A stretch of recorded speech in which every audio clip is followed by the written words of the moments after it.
એ જીવાનંદ તરીકે એ જીવાનંદ વૈદ પછી છે તો એને ત્યાં કોઈક સાધુ મુનિ આવે છે જે પોતે ખૂબ જ તપ કરીને એકદમ કૃશકાય થઈ ગયા હોય છે ને ખૂબ રોગોથી પીડાતા હોય છે, કોડ પણ એમને થયેલો હોય છે.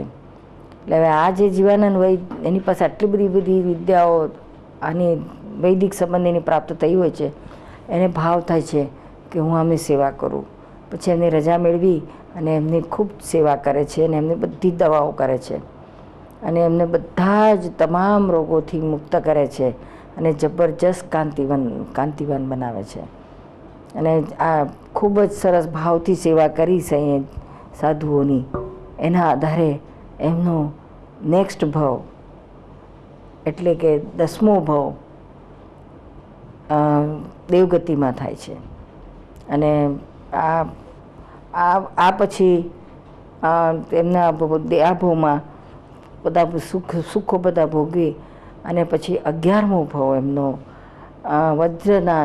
વજ્રના એ ચક્રવર્તી રાજા તરીકે થાય છે, વજ્રનાથ ચક્રવર્તી. અને એમને વાઇફ છે તો એ પણ મહાવિદ્ય ક્ષેત્રમાં વજ્રનાથ ચક્રવર્તી થાય છે. અને એમની વાઇફ જે દેવગતિમાં હતી સ્વયંપ્રભા, એ કેશવ જે જીવાનંદના વખતે કેશવ નામના મિત્ર તરીકે હતી, તે જ આ વખતે કેશવ એના ભાઈ તરીકે જન્મે છે અને એના મિત્રો પણ બધા એના ભાઈ તરીકે જન્મે છે. એટલે આ ટોળું બધું સાથે ને સાથે જ આવતું હોય છે. હવે પૂર્વભાવોમાં એટલે પૂર્વના કાળમાં સતયુગમાં અને મહાવિદ્ય ક્ષેત્ર જ્યાં કાયમ સતયુગ હોય છે, ચોથો વારો હોય છે, ત્યાં આગળ આ બધું રહેતું હતું. એકબીજાની જોડે સાથે રહે, સાથે ફ્રેન્ડશીપ હોય કે હસબન્ડ વાઈફ તરીકે રહેતા હોય. એટલે એનાથી શું થાય કે એ લોકોના જીવનમાં એટલું બધું એટેચમેન્ટ હોય, ક્યાંય પછી જોડે રહેતા પણ પછી નેગેટિવ ના થાય. અત્યારે કળયુગમાં તો જે જોડે રહેતા હોય ને ત્યાં જ બહુ કકળાટ થાય, નેગેટિવ ત્યાં જ થાય. અને ત્યારે એવું નહોતું. આખી જિંદગી કે ભવો કેટલાય ભવોથી સાથે મિત્રો તરીકે હતા. પેલું પત્ની તરીકે 2-3 અવતાર હતી, પછી મિત્ર તરીકે કેશવ તરીકે હતી સ્વયંપ્રભા દેવી. તોય પણ બંને એટલા બધા એટેચ હતા, એટેચમેન્ટ જતું નહોતું. અત્યારે તો હસબન્ડ વાઈફના અટેચમેન્ટનું તો શું વાત કરીએ. અમે બધી બહેનોને ખાનગીને પૂછતા હોઈએ છીએ કે શું તમે આ જ પતિ ભવ મળો, આવતા ભવે આ જ મળો, એવું બધી પ્રાર્થના કરતા હો છો, એટલો બધો તમે એટેચ છો તમારા વરથી? તો કે બેન શું વાત કરીએ, આ ભાવમાં તો મળ્યા પણ ફરી કોઈ બીજા ભાવમાં નકો ના જોઈએ કે છે. હવે બોલો એ ફરી ક્યાંથી ભાવ ભેગા થાય? આ તો એનું એટલું બધું એટેચમેન્ટ હોય, નેગેટિવ ઊભું જ ના થાય. એટલો બધો પ્રેમ, એવો ચોખ્ખો પ્રેમ હોય. એટલે આ પાછી ભાઈ એના ભાઈ તરીકે જન્મે છે અને ખૂબ એટેચમેન્ટ હોય છે. પછી ભાઈ એના ફાધર છે તો બધું રાજપાટ આપીને પછી જતા રહે છે કલ્યાણના પંથે દીક્ષા લઈને, અને રાજગાદી ઉપર વજ્રનાભ આવે છે. અને એ ભાવ એનો ચક્રવર્તીનો વજ્રનાભ, ઋષભદેવ ભગવાનનો 11મો ભાવ વજ્રનાભ ચક્રવર્તી તરીકે મહાવિદ્ય ક્ષેત્રમાં હોય છે, પુંડરીકિણી નગરીમાં અને પુષ્પકલાવતી વિજયમાં. અને એ રીતે એ ચક્રવર્તી પદ પછી ગાદી ઉપર આવ્યા પછી 6 ખંડમાંથી વિજય મેળવીને તે ચક્રવર્તી પદનું પ્રાપ્તિ કરે છે. અને એ પોતાના બધા જે મિત્રો છે એને જુદા જુદા દેશોમાં રાજા તરીકે મૂકે છે. અને જે કેશવ કે જેની ગયા પાછલા ભાવોથી દેવી તરીકે હતી, તે એને કે આ ભાવમાં સુયશા ભય તરીકે હોય છે, તે ભયને પોતાના સારથી તરીકે રાખે છે અને ચક્રવર્તીનું રાજ ઘણા કાળ સુધી કરે છે.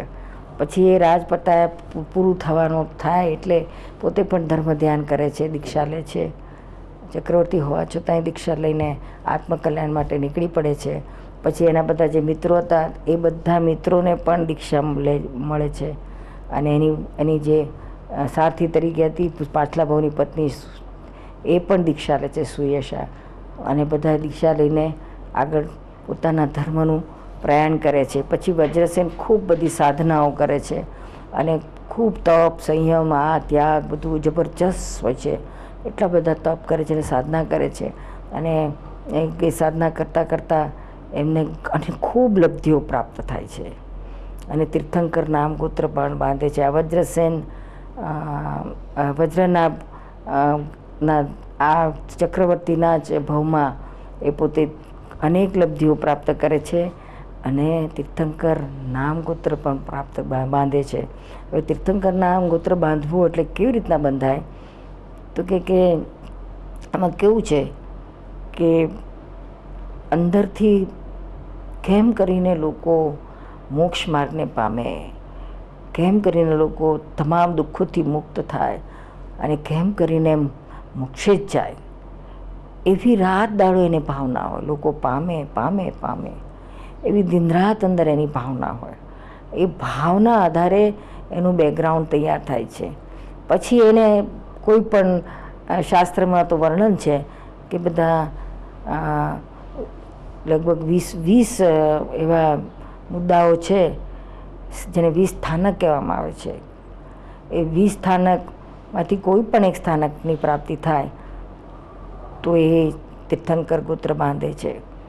20 સ્થાનક જેવા કે આરાધના કરવાની કોની? તો કે અરિહંતની, સિદ્ધની, સાધુઓની, ઉપાધ્યાયની અને આચાર્ય ભગવાનની, આ બધા 5 પંચપરમેષ્ટિની આરાધના કરે. પછી જ્ઞાન, દર્શન, ચારિત્ર એને અંગીકાર કરે. પછી છે તો સ્થવિર હોય એની બધી આ વૈયાવચ કરે, ખૂબ જ તપ કરે, આ બધું કરે, સંયમ, તપ, ત્યાગ, જબરજસ્ત, આ બધા એવા 20 પોઈન્ટ છે. જે 20 સ્થાનકમાંથી કોઈ પણ એક સ્થાનક એ એમ પ્રાપ્ત કરે તો એ તીર્થંકર ગોત્ર બાંધે. પણ આ તો આ બધા સ્થાનકો બધા કરતા જ હોય છે. પણ જોડે જોડે 20 સ્થાનક ગમે એટલું કરે પણ જોડે એને દિન રાત કેમ કરીને લોકો વિતરાગોના માર્ગને પામે, કેમ કરીને લોકો મોક્ષને પામે, કેમ કરીને દુઃખોથી મુક્ત થાય, એ રાત દિવસની ઝંખના ભાવના એ પાયામાં હોવી જોઈએ. એ જો ના હોય તો કશું નહીં. તો બધા કરે જ છે ને બધા અત્યારે કેટલાય લોકો, પણ આ ભાવના ના હોય તો કશું ના મળે. એટલે ભાવના હોય અને આ વજ્રનાભને આ જ ભાવના હતી અને એના આધારે પછી આ કરતાં કરતાં એમને 20 સ્થાનકમાં પ્રાપ્તિ થઈ અને એમાંથી એ તીર્થંકર ગોત્ર આ 11મા ભવે ઋષભદેવ ભગવાન બાંધે છે. અને એ પછી આ એક બાજુ આ એક ગોત્ર બંધાય છે અને બીજી બાજુ એમને જબરજસ્ત બધી લબ્ધિઓની પ્રાપ્તિ થાય છે. એ કાળમાં તો બધી જબરજસ્ત 84 લાખ વિદ્યાઓ હતી, કેટલી બધી લબ્ધિઓ હતી. એ કાળમાં સતયુગ, દ્વાપર, ત્રેતા કે જેને આ લોકો ત્રીજો આરો ચોથો આરો કે છે, એ હારામાં આ બધી પ્રાપ્તિ થઈ શકતી હતી. હવે આ બધી લબ્ધિઓ એટલે શું? તો એમને વજ્રનાભને કઈ લબ્ધિઓ પ્રાપ્ત થઈ? તો કે એ નાનામાં નાનું પોતાનું શરીર કરી શકે, 100ના નાકામાંથી પાસ થઈ શકે, મોટામાં મોટું તો કે મેરુ પર્વતને ટોપ અડી જાય એટલું મોટું કરી શકે. પછી દરિયો હોય કે પાણી હોય એમાંથી જમીન ઉપર ચાલતા એવી રીતના ચાલી શકે. અને જમીન ઉપર ચાલતા હોય તો પાણીની જેમ રેલાની જેમ પસાર થઈ જવું હોય તો થઈ શકે. આવી બધી જાતની લબ્ધિ છે. શું? અને એ કોઈ પણ મોટું ગ્રંથ હોય પણ એનું એક જ કડી વાંચી લે તો બધું ખબર પડી જાય. હવે એવું જો આજકાલમાં બધા છોકરાઓ સ્ટુડન્ટને એવું થઈ જતું કેવું કામ થઈ જાય, મજા પડી જાય. વાંચવાની માથાકૂટ જ નહીં, આવી લબ્ધિઓ પ્રાપ્ત થઈ જાય તો કેવું સારું. પછી એમનાથી બધા ગમે એવા ભયંકર દર્દો હોય, બીમારીઓ હોય, તે બીમારીઓ પણ ખલાસ થઈ જાય. તે કેવું? માત્ર એમને અડેલી હવા આવે ને, એ હવા બીજાને અડે તોય એનાથી પેલાને દર્દો રોગ મટી જાય. એને સર્વૌષધિ લબ્ધિ કહેવાય છે. એવી બધી લબ્ધિઓ એમને પ્રાપ્ત થયેલી.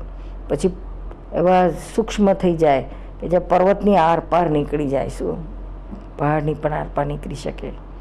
એવી બધી જાતની લબ્ધિઓ હતી. આપણે તો અત્યારે સાંભળી તો આપણે જરા મજા પડે કહો કેવી જાતની લબ્ધિઓ હશે. પ્રાપ્ત થાય એવું તો નથી આ કાળમાં, કારણ કે ભગવાન મહાવીર હતા, એમણે છે તો જ્યારે દેહ છોડ્યો, નિર્વાણ પામ્યા ત્યાર પહેલાં એમણે આ બધી વિદ્યાઓ 84 લાખ વિદ્યાઓ લબ્ધિઓ બધું બધું છે તો ઉચ્છેદ કરીને ગયા, કારણ કે વિચ્છેદ કરી નાખ્યો. કેમ તો કે આ લોકો આ કાળમાં બધા લબ્ધિઓનો દુરુપયોગ કરે, એ કાળમાં એનો દુરુપયોગ ના કરે. આજકાલમાં તો બધા બ્લેક મેજિક સુધી લઈ ગયા છે ને, એટલું બધું મેલી વિદ્યા અને આ તે બધું. હવે ખરેખર તો કશું આવડત છે નહીં, પણ આ ભાવ એના એવા મેલા છે ખરાબ, એના આધારે આ મેલી વિદ્યાઓ અને એના ભાવના સ્પંદનો જાય છે. અને એવી રીતના આ બધું આ કાળમાં તો બધું બહુ બગડી ગયું છે. એટલે આવી બધી લબ્ધિઓ હોય તો લોકો એનો દુરુપયોગ જ કરે. આ બધી લબ્ધિઓ બાય પ્રોડક્શનમાં આવતી હોય છે આત્મસાધના કરતાં કરતાં. અને આ બધા જે મોક્ષે જનારા છે, આવી કોઈ વસ્તુને, કોઈ વિદ્યા કે લબ્ધિ કે સિદ્ધિ એને અડે નહીં, એનો ઉપયોગ જ ના કરે. એમનો ધ્યેય મોક્ષે જ જવાનો હોય. અને એટલા માટે એ લોકો આ પાર ઉતરીને મોક્ષે જઈ શકતા હતા એ કાળમાં. અને આ વજ્રના આ બધી લબ્ધિ હોવા છતાં એણે જિંદગીમાં ક્યારેય લબ્ધિઓનો ઉપયોગ નહોતો કર્યો. અત્યારે તો આ કાળમાં તો જરાક આમતું કશું થયું તો બધા એનો ઉપયોગ કર્યો, હો જાત જાતના ચમત્કારો બતાડે ને જાત જાતનું બધું લોકોને આકર્ષણ કરવા માટે, પોતાનું નામના કીર્તિના તે બધું કરવા માટે આવી બધું દેખાડો કરે. ખરેખર જે મોક્ષગામી હોય, સાચા પુરુષો હોય, કોઈ દિવસ ચમત્કારમાં પડે જ નહીં. આ બધી લબ્ધિઓમાં પડે નહીં. આ બધી પ્રાપ્તિ થઈ, જે ગમે તે પ્રાપ્ત થયું, પણ એનો ઉપયોગ પણ ના કરે, એને વટાવે નહીં, આ બધી સિદ્ધિઓને વટાવે નહીં. એટલે આ વજ્રના આ 11મો ભાવ તીર્થંકરનો ગોત્ર બાંધેરો એ એક મહત્વનો આ છે 11મા ભાવમાં. અને બીજી અનંત ઘણી બધી એમને લબ્ધિઓ પ્રાપ્ત કરેલી. એટલે આ ચમત્કારથી લોકો અંજાઈને ભ્રમિત થઈ જાય છે અને સાચા માર્ગમાંથી ચ્યુત થઈ જાય છે. તો એ ચમત્કાર વિશે આપણે વધારે ઊંડાણથી આવતા એપિસોડમાં ચર્ચીશું, કે જે એના સર્વાર્થ સિદ્ધમાં, વજ્રનાભમાંથી સર્વાર્થ સિદ્ધમાં જાય છે. એ પહેલાં આપણે ચમત્કાર વિશે વધારે ઊંડાણથી સમજીશું, કે જેથી કરીને આપણે આજના જીવો, આજના બાળા ભોળા લોકો, આવા બધા લોભાવનારા, લલચાવનારા બધા ચમત્કારિક બધા તત્વોથી પોતે મુક્ત રહે અને પોતાનો આધ્યાત્મિકનો મોક્ષ માર્ગનો રસ્તો સારી રીતે પૂરો કરી શકે.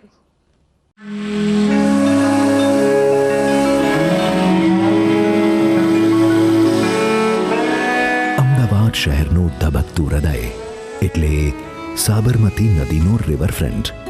આ રિવરફ્રન્ટ પર આવેલ 5 માળના દાદા દર્શન બિલ્ડિંગની ખુલ્લી છત પર ભગવાન શ્રી સિમંદર સ્વામીની વિરાટ પ્રતિમા બિરાજે છે, જેમની સાથે અહીં ભગવાન શ્રી કૃષ્ણ અને શિવ ભગવાન પણ બિરાજે છે. આમ ભારતના મુખ્ય 3 ધર્મ જૈન, વૈષ્ણવ અને શૈવનો સમન્વય આ નિષ્પક્ષપાતી ત્રિમંદિરમાં જોવા મળે છે. આપ સૌ આપના પરિવાર અને મિત્રો સાથે આ દાદા દર્શનના ભગવાનના દર્શન કરી શાશ્વત સુખને પામો, એ જ અભ્યર્થના.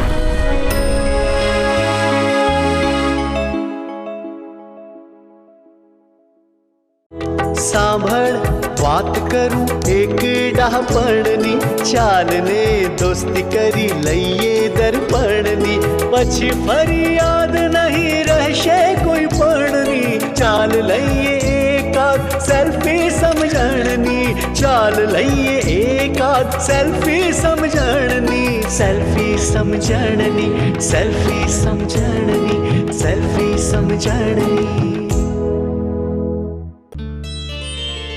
It's Dada Bhagwan Foundation presentation. Trimandir Sankul, Adalaj, District Gandhinagar, Gujarat. Phone 9327 010101.